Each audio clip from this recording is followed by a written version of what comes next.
ಶಕುನಿ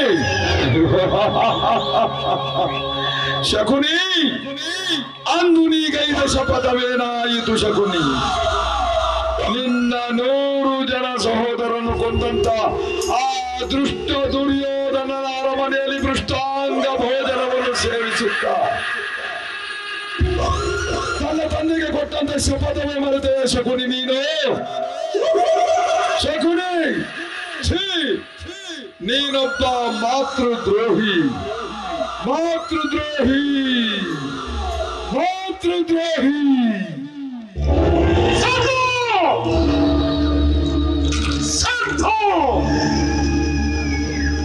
ಈ ಸೌಮರ ರಾಜಶೇಖರಿ ಆಶ್ವಾಸನೆಗಳನ್ನು ಅಲ್ಲಗಳೆದ್ದುಗಳೇ ಸಂತು.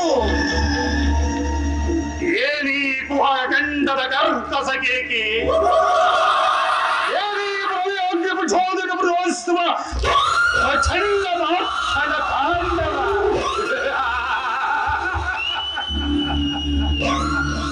ವಾತ್ಸರ್ಯದ ಮಹಾನಿಪುಣ ಅವರ ಉಚ್ಚ ಪ್ರವೀಣ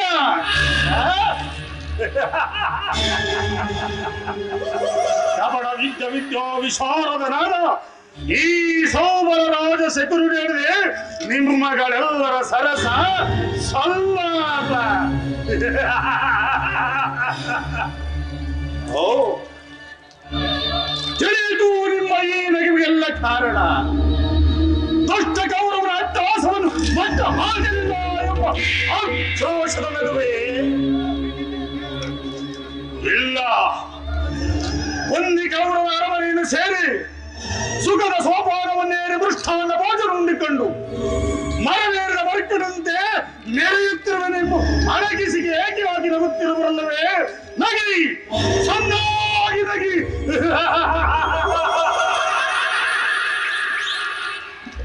ನಿಮ್ಮ ನಗದಿಗೆಲ್ಲ ಉತ್ತರ ಕೊಡುವ ಕಾಲ ಬಹುದೂರ ಉಳಿದಿಲ್ಲ. ಏ ಕೌರವ,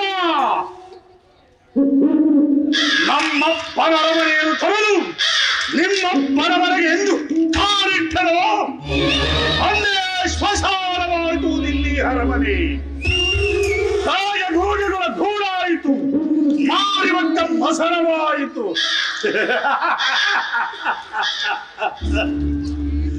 ನೀನು ಮಾಡಿದ ನಮಗೆ ಘೋರ ಯೋಧೆಯನ್ನು ನೆನೆಸಿಕೊಂಡರೆ ಹಬ್ಬ ನನ್ನ ಹೃದಯದಲ್ಲಿ ದಗ ದಗದ ದೇಶದ ಅಕ್ಕಿ ಹತ್ತಿ ಉರಿಯುತ್ತಿರುವುದು. ದಗ ದಗ ದಗ ದಗ ಎತ್ತಿದ ದೇಶ ಲೋಕಕ್ಕೆ ರಾಳೆ ದಗ ದಗ ದಗ ದಗ ದಗ ದಗ ಎತ್ತಿದ ದೇಶ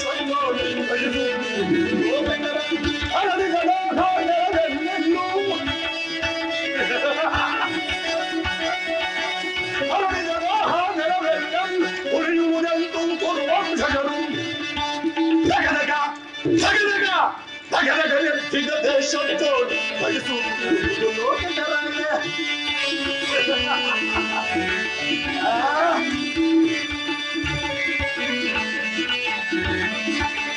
ಪೊಲೀಸಿ ನಮ್ಮನ್ನು ಗುರುಪಡಿ ತಂದು ಯಾಚನೆಯೊಳಗಿಟ್ಟರು. ಗೌರವ ಪೊಲೀಸಿ ನಮ್ಮನ್ನು ಗುರುಪಡಿ ತಂದು ಅಣ್ಣಕ್ಕೆ ಒಂದಿರೋ ಮೂರ್ವರು ನಾವು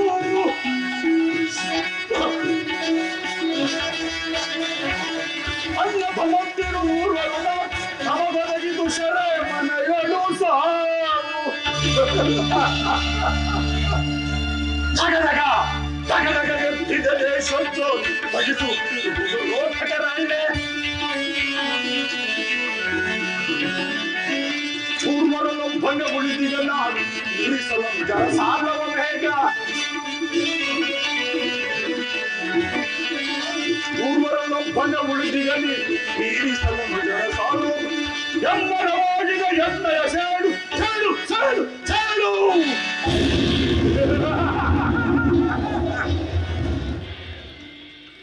ಎಮ್ಮರವಾಗಿದ ಎಣ್ಣೆಯ ಸೇಡು ಹೊಸವೆನಿಸುವುದು ಕೌರವ ನಾಡು. ಎಮ್ಮರವಾಗಿದ ಎಣ್ಣೆಯ ಸೇಡು ಹೊಸವೆನಿಸುವುದು ಕೌರವ. ದಗದಗ ದಗದಗ ಜಗದ ನಿಜ ದೇಶಂತೋ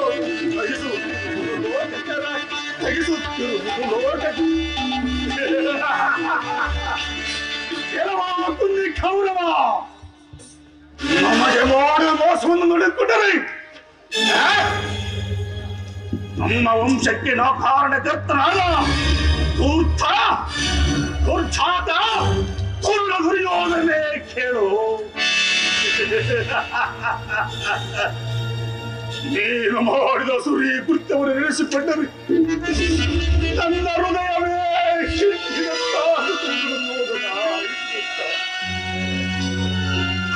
ಕರಾಳ ದೃಶ್ಯ ಕರಾಳ ದೃಶ್ಯವನ್ನು ಹೇ ಗಾಂಧಾರಿ ಗಾಂಧಾರಿ ನನ್ನ ಸಹೋದರಿಯ ಕಣ್ಣಿದ್ದರೂ ಕುರುಡಿಯಂತೆ ಪತಿಯನ್ನು ಅನುಸರಿಸುವ ಸತಿಯಾಗಿ ಮಾನವತಿಯಾಗಿ ಮಾಡಿದ ನನ್ನ ಸಹೋದರಿ ನೋಡಿ ನನ್ನ ಹೃದಯ ಕರಗಿ ಕರಗಿ ನೀರಾಗಿ ಹರಿಯುತ್ತಿರುವುದು ನೀರಾಗಿ ಹರಿಯುತ್ತಿರುವುದು. ನೀನು ನಮ್ಮ ವಂಶಕ್ಕೆ ಮಾಡಿದ ಘೋರ ಕೃತ್ಯವನ್ನು ನೆನೆಸಿಕೊಂಡರೆ ನನ್ನ ಹೃದಯದಲ್ಲಿ ಸೇರಿನ ಕೆರೆಯು ರೋಮ ಕೇಳಿರುವಂತೆ ಆರ್ಪಡಿಸಿ ಬರುತ್ತಿರುವುದು ಸೇಡೆಂಬ ಕಿಡಿ ಕೇಡೆಂಬ ನುಡಿ ತೋಳೋಡಿಸ ಬೇಚಲವ ಗೌರವ ಸೇಡೆಂಬ ಕಿಡಿ ಕೇಡೆಂಬ ನುಡಿ ತೋಳೋಡಿಸ ಬೇಚಲವ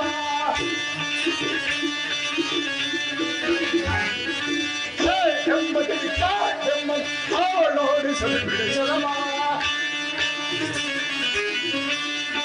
ಕೇಳಿ ಧನಗೊಂದೆಯ ದ್ರೋಹಿ ಕೇಳಿ ಧನಗೊಂದೆಯ ದ್ರೋಹಿ ನಿನ್ನ ಅರ್ಧದ ಕೊಂದ ಪಾಪಿಗೆ ನಿನ್ನ ಅರ್ಧದ ಕೊಂದಿಸುವೆ ನನ್ನ ಅರ್ಧದ ಕೊಂದ ಪಾಪಕ್ಕೆ ನಿನ್ನ ಅರ್ಧದ ಕೊಂದಿಸುವೆ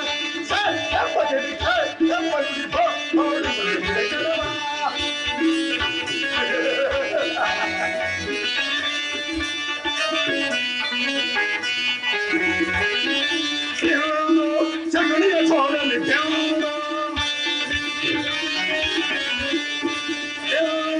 ಜಗಣಿಯ ಸೋಡಲಿ ಸರ್ಪಲೋಚನದ ಧರ್ಮವನ್ನು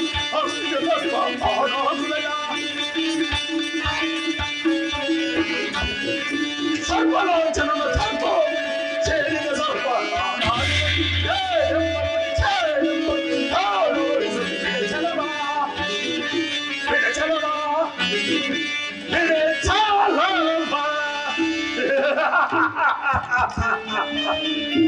ಏನವೋ ದುರುಳ ದುರ್ಯೋಧನ, ನಾನೇನು ಸಾಮಾನ್ಯದವರೆಂದುಕೊಂಡೇನು? ನೀನು ಮಾಡಿದ ನರಕ ಯಾತನೆ ನನ್ನ ವಂಶಕ್ಕೆ ಕಾರಣಕಾರ್ತನಾದ ನನ್ನ ಪೂಜ್ಯ ಪಿತನನ್ನು 99 ಸಹೋದರರನ್ನು ಮೋಸದಿಂದ ವನಭೋಜನದ ನೆಪ ಮಾಡಿ ನಮ್ಮೆಲ್ಲರನ್ನು ಕರೆಸಿ ಕಾಣದ ಕಾರ್ಗತ್ತಲೆ ಕಾರಣವೆಲ್ಲಿ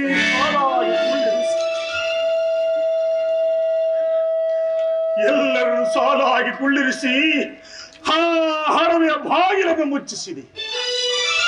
ನೀನು ದಿನಕ್ಕೊಂದು ಇಡೀ ಹಂತ ಒಂದು ಒಳ ನೀರನ್ನು ಕೊಡುತ್ತಿದ್ದೆ.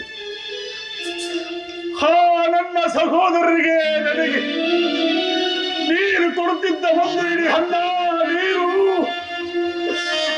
ನನಗೆ ಸಾಕಾಗುತ್ತಿಲ್ಲ ದುರ್ಯೋಧನ. ಆಗ ನನ್ನ ಸಹೋದರರೆಲ್ಲರೂ ಯೋಚಿಸಿ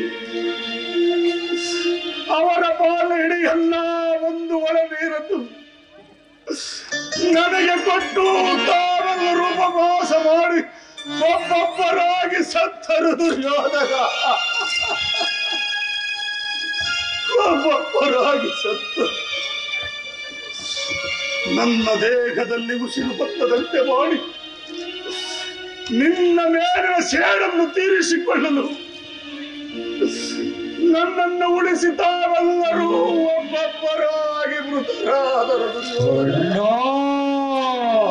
ಒಬ್ಬೊಬ್ಬರಾಗಿ ಮೃತರಾದರು. ಶಕುನಿ ಅಣ್ಣ,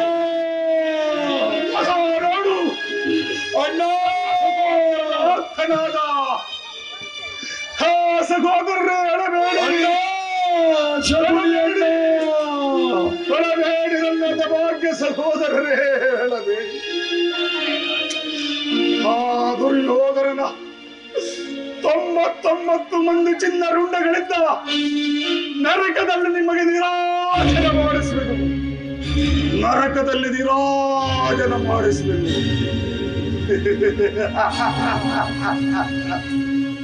ನರಕದಲ್ಲಿ ನಿರಾಜನ ಮಾಡಿಸಬೇಕು. ಹೊರಬೇಡಿ ನನ್ನ ಭಾಗ್ಯ ಸಹೋದರರೇ, ಅಣ್ಣ ಶಕುನಿ ಅಣ್ಣ, ಹೊರಬೇಡಿ, ಹೊರಬೇಡಿ. ದುಷ್ಟ ಕೌರವ, ನೀನು ಮಾಡುವ ಈ ಅಸುರಿ ಕೃತ್ಯವನ್ನು ನೆನೆಸಿಕೊಂಡರೆ ನನ್ನ ಗುಂಡಿಗೆ ಚೆಲ್ಲಂತಾಗುವುದು. ನನ್ನ ರಕ್ತವೇ ಕೊತ ಕೊತ ಕೊತನೆ ಕುದಿಯುವುದು. ನಿನ್ನ ಪ್ರತಿಹಿಂಸೆಯಲ್ಲಿ ಬೆಂದು ನೊಂದು ಕೃಶವಾಗಿರುವ ಈ ಶರೀರವು ಚರ್ಚರಿತವಾಗುತ್ತಿರುವುದು. ಚರ್ಚರಿತವಾಗುತ್ತಿರುವುದು. ಇನ್ನು ಕಟುಕತನದ ಬಡದ ವಾಗ್ದಾಂತಿ ಜ್ವಾಲೆಯಿಂದ ನನ್ನ ದೇಹವು ಕಂದಿ ಕುಂದಿ ಕುಶವಾಗಿರುವುದು. ದುರ್ಯೋಧನ ಕುಶವು ಕಂದಿ ಕುಂದಿ ಕುಶವಾಗಿರುವ ಈ ದೇಹದಲ್ಲಿ ಕೋಟಿ ಕೋಟಿ ಕಟಾರಿಗಳಿಂದ ತುಂಡರಿಸಿದರು. ರಕ್ತಕ್ಕೆ ರಕ್ತ, ಪ್ರತಿಕಾರಕ್ಕೆ ಪ್ರತಿಕಾರ, ದೇಶಕ್ಕೆ ದೇಶ. ಇಂಥ ಬಿರುವಾಕ್ಯಗಳನ್ನು ನುಡಿಯುವುದು ನನ್ನಲ್ಲಿ ಯಾವ ಆಕಾಂಕ್ಷೆಗಳು ಉಳಿದಿಲ್ಲ. ಈ ಸೋದರ ಮಾವನ್ನು ಕೆಣಕಿ ಅವಶ್ಯ ಮಾಡುತ್ತಿರುವೆಲ್ಲವೇ ನೋಡುತ್ತಿರು. ಇಲ್ಲಿ ಸೋದರ ಮಾವನ ರೌದ್ರಾವತಾರವನ್ನು.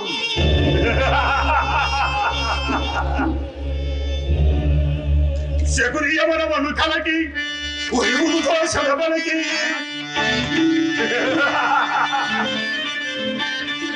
ಶಕುನಿಯ ಮನವನ್ನು ಕಲಕಿ ಒಡೆವರೆ ಕೌರವ ಬಳಕೆ. ನಿನ್ನ ಸಂಪಾರಗೆ, ನಿನ್ನ ಕುಲನಾಶಗೆ ಕಾಣ ಒತ್ತೆ ಬಿಟ್ಟು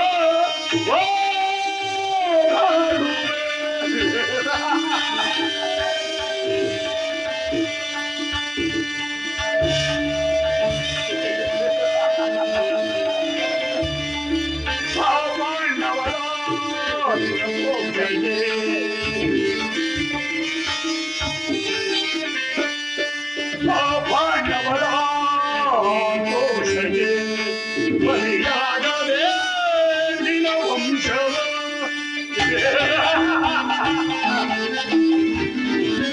ಅವರಕ್ಕ ಸರದ ಸೋದರ ಸೀಳಿ ಬೆರವ ಆಕಾಶವೇ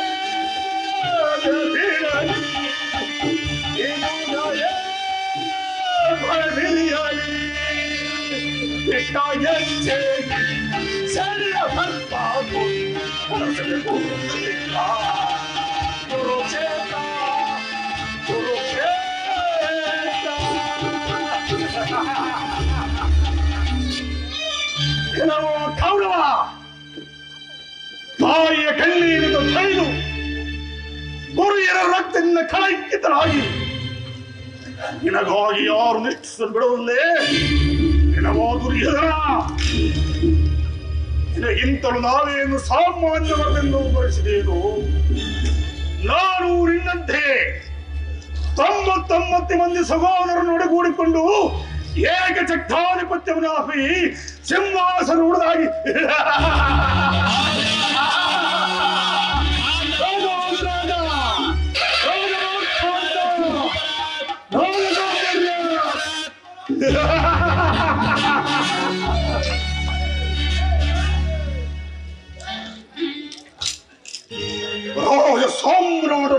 ಎಂಬುದಾಗಿ.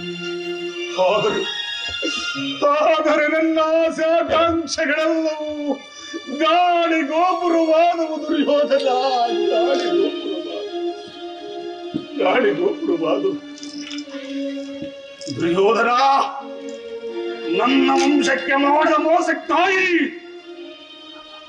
ನಾನು ನೀನು ಮಾಡಿದ ಕಾರ್ಯವೆಲ್ಲವನ್ನು ನನ್ನ ಸುತ್ತಪಡದಲ್ಲಿ ಅಚ್ಚರಿಯ ಉಳಿಸಿಕೊಂಡು ನಿನ್ನಲ್ಲಿಯೇ ಸೇರಿ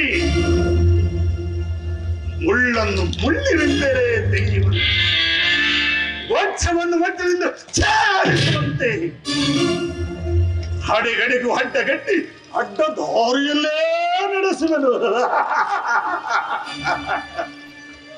ಏ ಕೌರವ,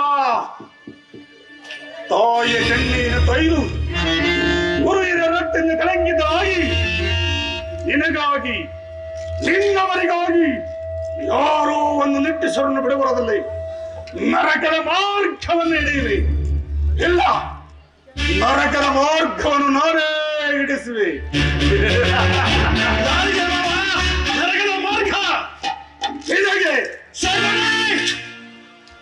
ನಿನಗೆ ಶತ್ರುಗಳಾದ ಪಾಂಡವರಿಗೆ ಎನ್ನುವಷ್ಟರಲ್ಲಿ ಇಷ್ಟೊಂದು ಆತರವೇಕೆ ದುರ್ಯೋಧನ? ಶಕುನಿ, ನಾನು ಮಾಡಿದ ಕಾರ್ಯವು ಯುಕ್ತವೇ ಶಕುನಿ? ಚಿಂತೆ ಹೇಗೆ ರಾಜ? ಜಯದ್ರಥ ಕೃತೋನ್ಮಾದಿಗಳು ಸೈನ್ಯ ಸಮೇತರಾಗಿ ಈಗ ತಾನೇ ಸಹಾಯಕ್ಕೆ ಬಂದರೆಂದು ದೂತರು ಸಮಾಚಾರವನ್ನು ತಂದರಲ್ಲವೇ? ಅದಕ್ಕಾಗಿ ನಾನು ಚಿಂತಿಸುತ್ತಿಲ್ಲ ಶಕುನಿ. ಈ ದುರ್ಯೋಧನನು ಅಸಹಾಯ ಶೂರ್ಯನು. ತನ್ನ ಈ ತೋಳುಗಳಿಂದ ಪಾಂಡವರ ಸೈನ್ಯವನ್ನೇ ಧ್ವಂಸ ಮಾಡಿದ್ದಾರೆ. ಆದರೆ ಜ್ಞಾತಿ ಹಿಂಸೆ, ಸುಯೂತ ಕಲಹ ಉಚಿತವೇ ಶಕುನಿ? ಅಂದು ದ್ವಾರಗೆ ಹೋಗಿದ್ದಾಗ ಯುದ್ಧವು ಅಧರ್ಮ ಎಂದು ಕೃಷ್ಣನು ಎಷ್ಟೋ ಪರಿಪರಿಯಾಗಿ ಹೇಳಿದನು. ಆದರೆ ಅಭಿಮಾನದಿಂದ ಅವನ ಮಾತುಗಳನ್ನು ನಿರಾಕರಿಸಿದನು. ಕೃಷ್ಣನು ಕ್ಷತ್ರಿಯ ಜಾತಿಯ ಪರಮ ವೈರಿ. ಅವನ ಮಾತು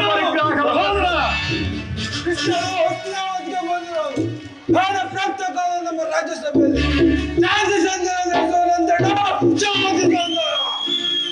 ಏನು? ಕೃಷ್ಣನ ಹಸ್ತನಾವತಿಯಲ್ಲಿ ಹೋಗು ಸಹೋದರ. ಕೃಷ್ಣನ ವಿಸ್ತೃತವರೆಗೆ ಸಿದ್ಧ ಮಾಡು.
ಸಹೋದರ, ಆ ದರ್ಪಿದ ಹೋದನು ನನ್ನ ಸತ್ಕಾರವನ್ನು ಗ್ರಹಿಸಿಕೊಂಡೇ ಕಾಣುತ್ತಿದ್ದ.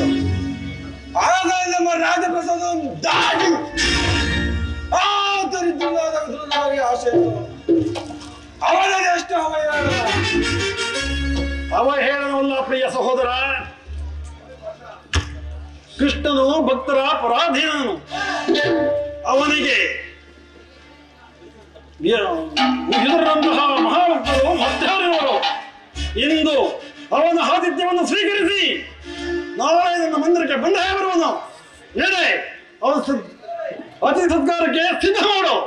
ಅಗ್ರಜ, ಆ ಮುರಾರಿ ಮಾತನ್ನು ಕೇಳಿ ನಾವು ಅರ್ಧ ರಾಜ್ಯ ಕೊಟ್ಟಿದ್ದೀವಿ. ಆದರೆ ನಾವು ಅವರ ರಾಜ್ಯವನ್ನು ಪಡಬೇಕಾದರೆ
ಕೃಷ್ಣನಿಗೆ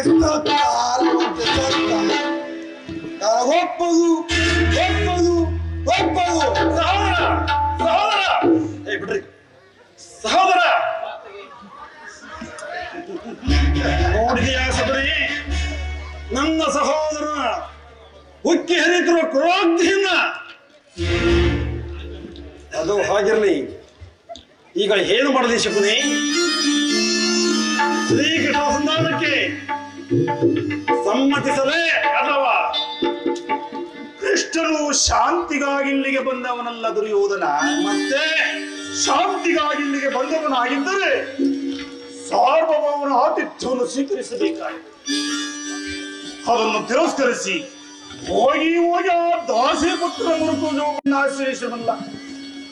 ಪ್ರಾರಂಭದಲ್ಲಿಯೇ ಸಹಿಸಲಾರದ ಅಪಮಾನ, ಭಕ್ತಿ ವೈರಾಗ್ಯಗಳಿಗೆ ನೆಪದಿಂದ ವಂಚಿತನಾದ ನೀನು ಈ ಅಪಮಾನವನ್ನು ಹೇಗೆ ಸಹಿಸುವ ದುರ್ಯೋಧನ? ಹೇಗೆ ಸಹಿಸುವೆ? ಮಾವ, ಆ ಕೃಷ್ಣನಲ್ಲಿ ನಿನಗೆ ಅಷ್ಟೊಂದು ದ್ವೇಷವೇಕೆ? ಕೃಷ್ಣನಲ್ಲಿ ನನಗಿರುವ ದೇಶ.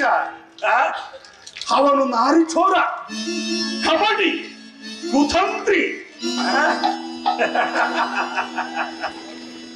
ಅವನು ಭಾರತ ವರ್ಷದಲ್ಲಿ ಕ್ಷತ್ರಿಯನು ಸಮೂಲನವಾಗಿ ನಾಶ ಮಾಡಲೆಂದೇ ಅವನು ಅವತರಿಸಿತು ಬಂತು.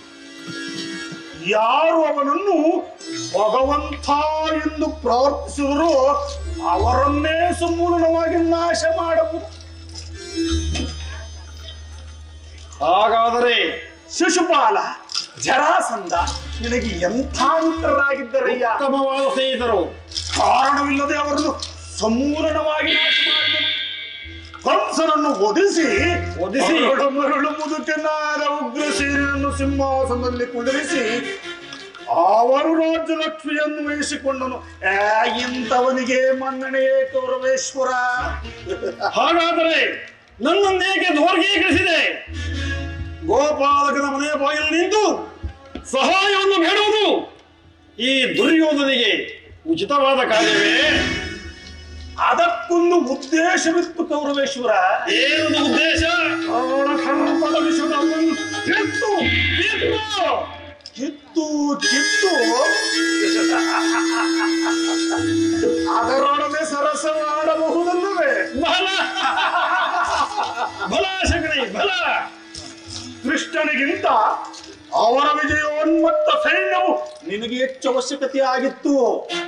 ಒಂದು ವೇಳೆ ಕೃಷ್ಣನು ಸೈನ್ಯ ಸಮೇತನಾಗಿ ಹೊರಟಿದ್ದರೆ ಆಗ ನೀನು ಕೃಷ್ಣ ನನಗೆ ನೀನು ಬೇಡ, ಇನ್ನ ಸೈನ್ಯವೇ ಸಾಕು ಎಂದು ನಿಸ್ಸಂಕೋಚವಾಗಿ ಹೇಳಬೇಕಾಗುತ್ತಿತ್ತು. ಈ ಸಂಕಟದಿಂದ ಆ ಅರ್ಜುನನನ್ನು ಉದ್ಧಾರ ಮಾಡಿದನು. ಕೌರವ ಉದ್ಧಾರ ಮಾಡಿದನು. ಶಕುನಿ, ಕೃಷ್ಣನು ವಂಚಕನೇ ಇರಬಹುದು, ಆದರೆ ಅವನ ಮೇಘ ದ್ವೇಷದಿಂದ ಪಾಪ ಆ ಪಾಂಡವರನ್ನು ಕಾಡಿಸಬೇಕಾಗುತ್ತದೆಯಲ್ಲ. ದುರ್ಯೋಧನ ಬಾಯಲ್ಲಿ ಪಾಂಡವರ ಮೇಲೆ ಪಾಪ ಪುಣ್ಯಗಳ ವಿಮರ್ಶೆ. ಗೌರವೇಶ್ವರ, ಕೃಷ್ಣನಿಂದ ಪಾಂಡವರನ್ನು ಬೇರೆ ಮಾಡಲಾಗದು. ಕಾರಣ ಏಕೆಂದರೆ ಆ ಕೃಷ್ಣನನ್ನು ಹೇಳಿದಂತೆ ಕೇಳುವ ಅವರೆಲ್ಲರೂ ಕೃಷ್ಣನ ಆಜ್ಞಾಧಾರಕರು. ನೀವೇನಾದರೂ ಕೃಷ್ಣನ ಸವಿನುಡಿಗಳಿಗೆ ಬರುವುದಾಗಿ ಪಾಂಡವರಿಗೆ ಅರ್ಧ ರಾಜ್ಯವನ್ನು ಕೊಟ್ಟೇ ಆದರೆ ನಿನ್ನ ವಿನಾಶಕ್ಕೆ ನೀನೇ ಕಾರಣವಾಗುವೆ. ಸಂಭವಯ್ಯ ಸಂಭವ. ಪಗಡೆ ಆಟದಲ್ಲೇ ರಾಜ್ಯವನ್ನು ಸೋತಾಗಲೇ ರಾಜ್ಯದ ಮೇಲ್ನಕ್ಕು ನಷ್ಟವಾಯಿತು. ಅದನ್ನು ಪುನಃ ಅವರು ಪಡೆಯುವುದೆಂದರೇನು, ನೀನು ಕೊಡುವುದೆಂದರೇನು? ನಿಜವಾಗಿ ರಾಜ್ಯದ ಮೇಲೆ ಆಸೆ ಇದ್ದರೆ ರಣಕ್ಷೇತ್ರದಲ್ಲಿ ಶಸ್ತ್ರಾಸ್ತ್ರ ಹಿಡಿದು ಸಾಲಾಡಿ ರಾಜಲಕ್ಷ್ಮಿಯನ್ನು ವಶಪಡಿಸಿಕೊಳ್ಳಿ. ಮೇಲಿಂದ ಮೇಲೆ ಈ ದೀನವೃತ್ತಿಯಾಗಿಯ ದೇಹಿ ದೇಹಿ ರಾಜ್ಯವನ್ನು ನಮಗೆ ಕೊಡಿ ಎಂಬುದ.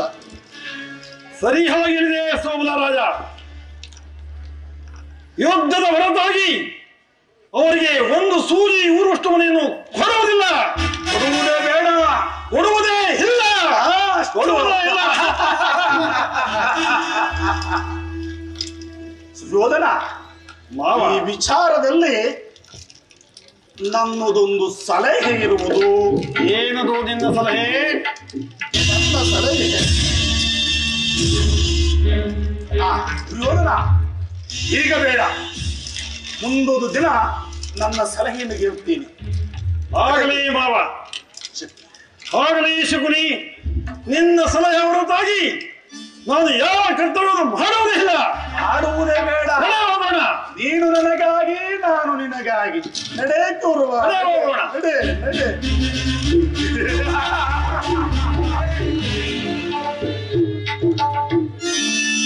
ನನ್ನ ಸಲಹೆ ಕೌರವ, ನನ್ನ ಸಲಹೆಯನ್ನೇ ಕೇಳುತ್ತಿರು.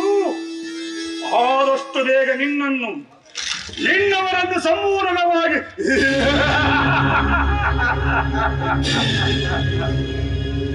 ನನ್ನ ಸಲಹೆ ಆಗಮಿಸುವ ಆತ್ಮೀಯನ ಅಂಧಕಾರದ ಅರವಿಟ್ಟು ಅರಾಜಕತೆಯ ಆಳ್ವಿಕೆಯಲ್ಲಿ ಹತಾಶನಾಗಿರುವ ರಾಜನೇ ಕೇಳೋ. ಸಿಂಹ ಗರ್ಜನೆಯನ್ನು ಮಾಡುತ್ತಾ ಸಿಂಹಾಸನವನ್ನೇರಿ ಗುರಿಯರ ಮಾತನ್ನು ಧಿಕ್ಕರಿಸಿ ಸದಾ ಈ ಶಕುನಿಯ ಸಲಹೆಯನ್ನೇ ಪರಾಮರ್ಶಿಸುತ್ತಾ ಅರಾಜಕತೆಯ ಆಳ್ವಿಕೆಯಲ್ಲಿ ನಡೆಯುತ್ತಿರುವ ತರುಣ ದುರ್ಯೋಧನ, ನನ್ನ ಸಲಹೆಯನ್ನು ಕೇಳುತ್ತಿರುವೇನೋ ಶಕುನಿ? ಸೋದರ ಮಾವ ಎಂಬ ಅಭಿಮಾನವನ್ನು ತೊರೆದು ಶಕುನಿ ಎಂದು ಸಂಬೋಧಿಸಿದೆಯಲ್ಲವೇ? ಶಕುನಿ ಶಕುನಿ ಎಂಬ ಪದದ ಅರ್ಥ ನೀನೇನು ಬಲ್ಲೆಯೋ ದೂರ? ಹೇಳುವನು ಕೇಳು. ಶಾ ಎಂದರೆ ಶತವರ ಸಹೋದರ, ಶತ್ರುನಾಶಕ. ಓ ಎಂದರೆ ಕುಟುಲೆತೆಯಿಂದ ಕುತಂತ್ರದಿಂದ ಕುರುಕುಲವನ್ನು.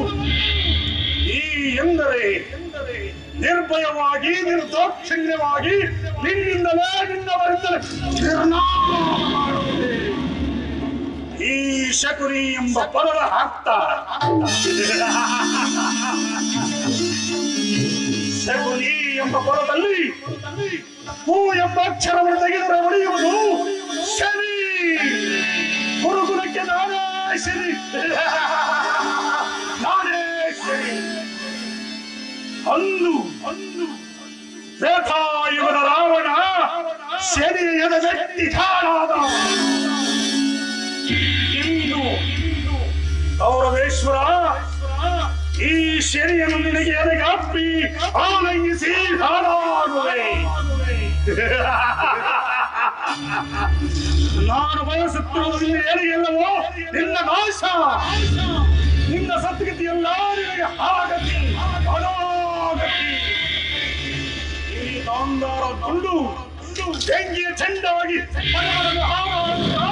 ಆ ಅರ್ಜುನನ ಬರುತ್ತಲ್ಲಿ ಚೀನಾಡಿ ಬಡಿಯುವುದಿಲ್ಲ ಸಹೋದರುಳ್ಳವೆಂಬ ಮಾಟ ಹೊರತು ನನಗೆಲ್ಲಿಯೋ ಶಾಂತಿ, ನನಗೆಲ್ಲಿಯೋ ಅವಿಶ್ರಾಂತಿ.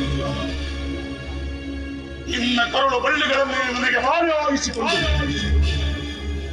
ನಿನ್ನ ಮೂಲಗಳನ್ನೇ ದರ್ಪಧಾರಣ ಮಾಡಿ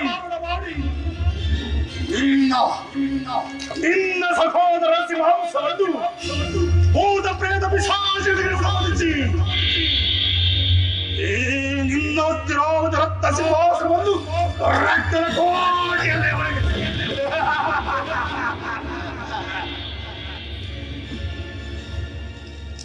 ಹೋದರೆ ನನಗೆಲ್ಲಿಯೋ ಶಾಂತಿ, ನನಗೆಲ್ಲಿಯೋ ವಿಶ್ರಾಂತಿ. ಅಧಿಕಾರ ಬಲದಿಂದ ಮೆಟ್ಟಿ ಬೆರೆಯುತ್ತಿರುವೇನೋ ಕುಂದಿಕಾರವ. ಇನ್ನೆಷ್ಟು ದಿವಸವೋ ನಿನ್ನ ಈ ಅಧಿಕಾರ ಅಧಿಕಾರ ಅಧಿಕಾರ ಅಧಿಕಾರ ಅಧಿಕಾರ ಮದದಿಂದ ಮನೆಗೆ ಬಲಿಯಬೇಕು. ದೋಷಿ ನಾನು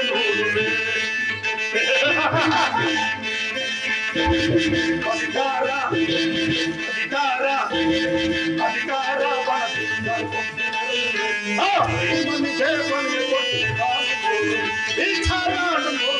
ದೋಷಿ ನಾನು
ಅಧಿಕಾರ ಅಧಿಕಾರ ಅಭಿಮನಿಗೆ ಬಲಿಯೊಟ್ಟು ನಾನು ಈಚ ನಾನು ದೋಷಿ ನಾನು ಶೂರಧನುವ ಹಿಡಿದು ನಿಲ್ಲುವ ವೀರ ಮಾತನು